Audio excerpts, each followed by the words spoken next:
¿Qué tal? Bienvenidos a esta presentación. Se tratará aquí un tema de divulgación acerca de cálculos del riesgo en el contexto de la resiliencia y con detalles para el caso del transporte.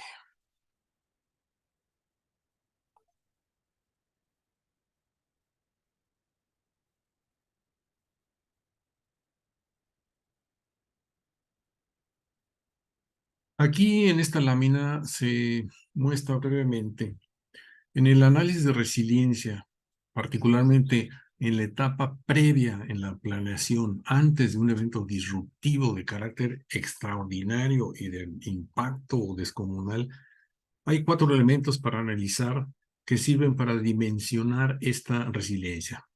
Son: 1, probabilidad de ocurrencia del evento; 2, consecuencias del evento; 3, vulnerabilidad del sistema; y 4, criticidad del sistema. La probabilidad de ocurrencia, por supuesto, es la que mide la posibilidad de que el evento ocurra. Suele usarse como porcentaje.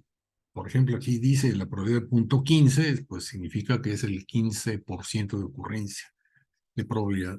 Las consecuencias son estimaciones generalmente del impacto directo o indirecto de la disrupción, normalmente en términos de costos sociales y privados. La vulnerabilidad es la propensión del sistema o sus partes a sufrir daño ante una amenaza. Y la criticidad del sistema de transporte o de algunos componentes es una estimación de el rol que juega, de la importancia del rol que ese elemento tiene en la operación del sistema. Estas definiciones son del Transportation Research Board, en un trabajo de 2021 donde hablan de métricas de resiliencia en el transporte.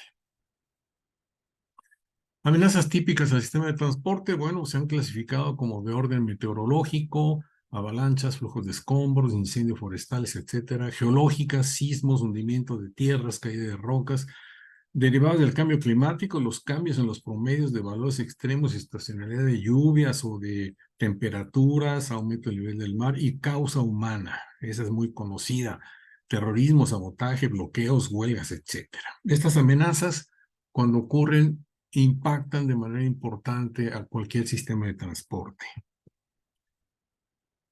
¿Qué tan frecuentemente ocurren estas amenazas? Bueno, la frecuencia de ocurrencia es una primera aproximación a la probabilidad de ocurrencia. En el caso de los terremotos, por ejemplo, se reporta cada 10.000 años. En inundaciones se reporta cada año.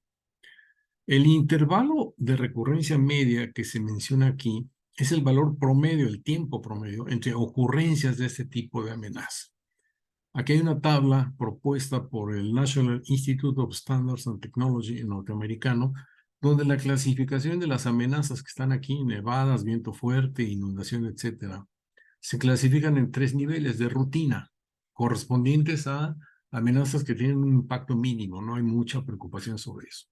De diseño, cuando el daño o el impacto de la amenaza es lo suficientemente fuerte como para dar una guía sobre los estándares constructivos que llevan a infraestructura lo suficientemente robusta como para resistir esas consecuencias. Y en extremo, bueno, pues es un daño considerable que normalmente no, ocurre muy rara vez, pero cuando ocurre es devastador, ¿no?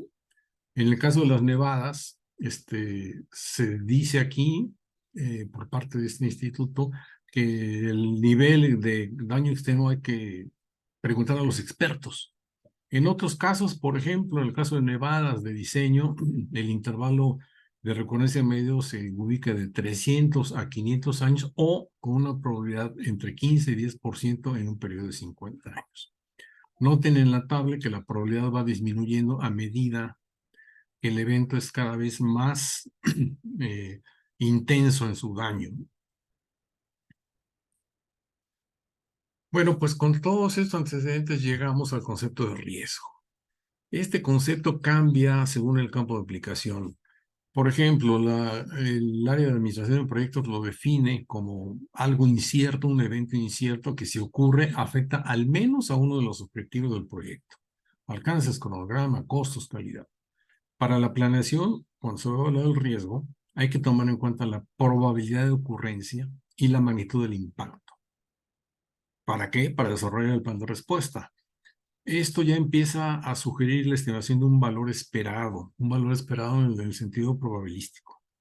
Para la National Academy of Science, Engineering and Medicine norteamericanas también se habla del riesgo como la probabilidad global de pérdidas por amenazas naturales, usualmente en un periodo de un año, considerando probabilidad de amenaza, vulnerabilidad y consecuencias. Nuevamente se empieza a sentir un poco el paso hacia el valor esperado. En el caso de la tecnología RAMCAP, que desarrollado la Asociación Americana de Ingenieros Mecánicos, se propone una fórmula concreta. Ellos dicen que el riesgo es la probabilidad de la amenaza por la vulnerabilidad por las consecuencias. Donde la probabilidad de la amenaza, pues ya se dijo que es la probabilidad de que suceda.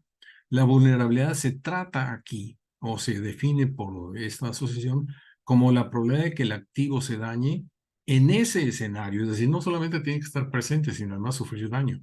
Y las consecuencias, pues igual, sociales y privadas del escenario del desastre.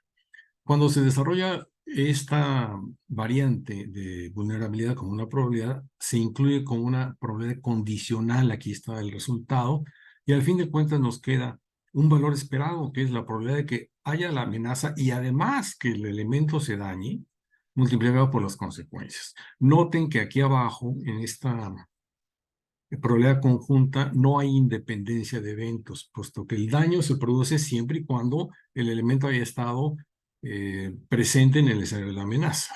Entonces eso es importante hacerlo notar. Hay una herramienta que utiliza la Federal Highway norteamericana, que es la Administración de Carreteras, que se llama Vulnerability Assessment Scoring Tool, BAST. Ahí define la sensibilidad como la probabilidad del daño o disrupción del sistema, y la vulnerabilidad se considera como función de esa sensibilidad. Define el riesgo como probabilidad de la amenaza por consecuencias. Como quiera que sea, en los ejemplos mostrados, estos tres ejemplos, hay un elemento común en el cálculo de riesgo: la probabilidad de ocurrencia de la amenaza. En general, en estas referencias puede haber variaciones en las definiciones, pero el riesgo siempre es un producto de una probabilidad por unas consecuencias, pero las referencias no indican cómo calcular esa probabilidad. Y por eso este trabajo se centra en ese único punto. Para la resiliencia, lo relevante no son las disrupciones comunes que enfrenta el transporte a diario. Son aquellas que son inusuales y de magnitud descomunal.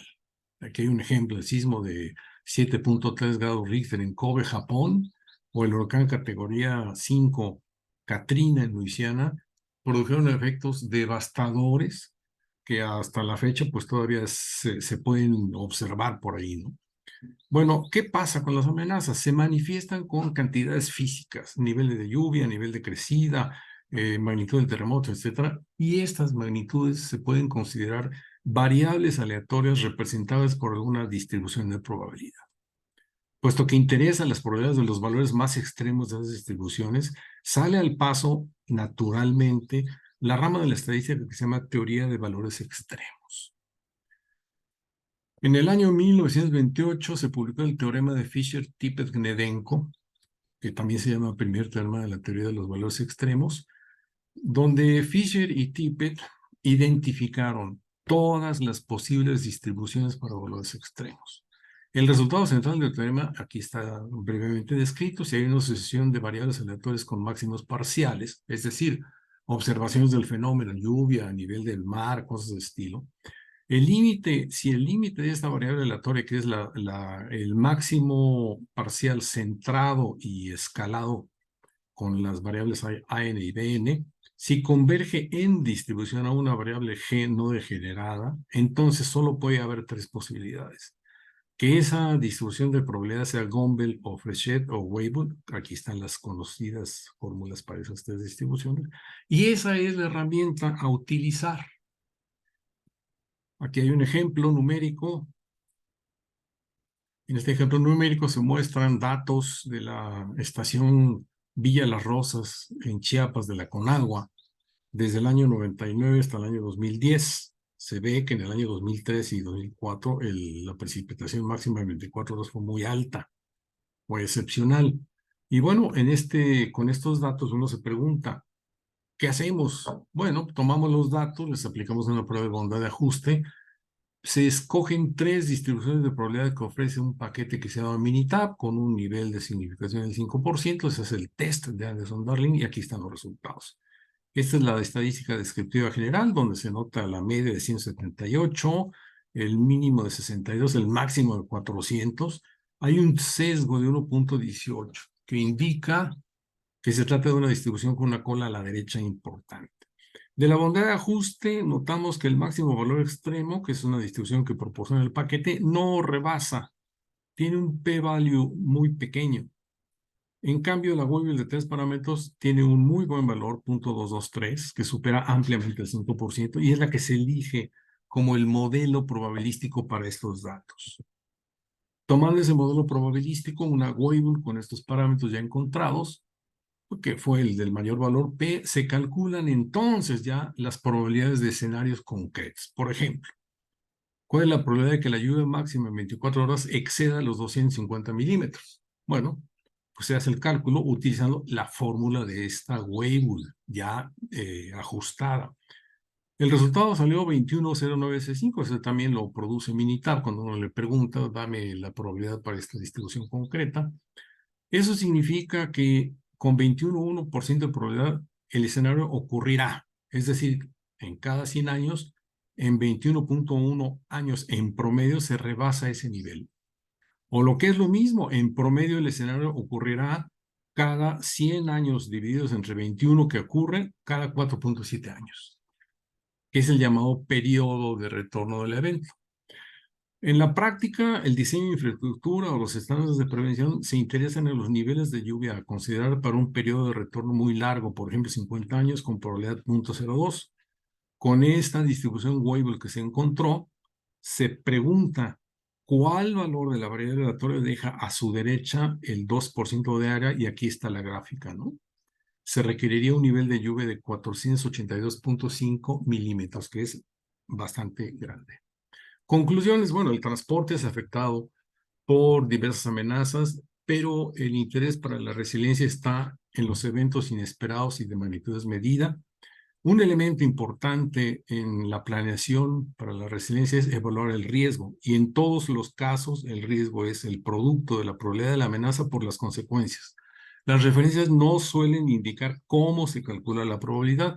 En este trabajo se echa mano de la teoría de valores extremos y las 3 distribuciones típicas que resultan del teorema de Fisher-Tippett-Medenko, que les da un soporte teórico sólido y además que pues, ha mostrado en la práctica ser útil y bastante acertada en los pronósticos. Les dejo aquí las referencias y bueno, pues agradezco su atención. Muchas gracias.